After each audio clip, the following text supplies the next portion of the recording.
కృష్ణా పుష్కరాల్లో వినూత్న కార్యక్రమం చేపట్టారు ఏపీ డీజీపీ సాంబశివరావు. మానసిక వికలాంగులకు, వృద్ధులకు పున్నమి వీఐపీ ఘాట్లో పుష్కర స్నానం చేయించారు. పోలీసుల దగ్గరుండి ఎలాంటి ఇబ్బందులు లేకుండా ఈ కార్యక్రమాన్ని ముగించారు. తమకు ఎవరిపై కోపం లేదని, రద్దీ నియమ నిబంధనలు అమలు చేయడంలో కఠినంగా ఉంటామన్నారు డీజీపీ.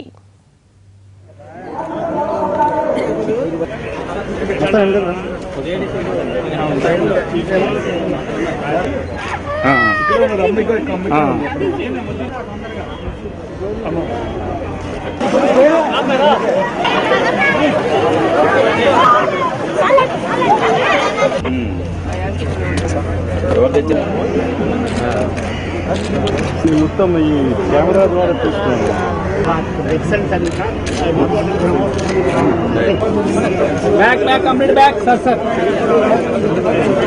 మనం ఎవరికైతే ముఖ్యంగా సహాయం చేయాలా, ఎవరికైతే తోడుండాలి, ఈ డిఫరెంట్లీ ఏబుల్డ్ పర్సన్స్ అందరినీ ఇక్కడ తీసుకొచ్చి వాళ్ళ చేత ఒక సంతోషకరమైనటువంటి వాతావరణంలో మేము ఈసారి కాదు, మా వయసును బట్టి మేము అసలు స్నానం చేయలేము, పుష్కర స్నానం అనుకునేటువంటి అంత వృద్ధులను కూడా తీసుకొచ్చి వాళ్ళకి మానసికంగా చాలా సంతోషం కలుగజేసినందుకు అద్భుతమైనటువంటి కార్యక్రమం.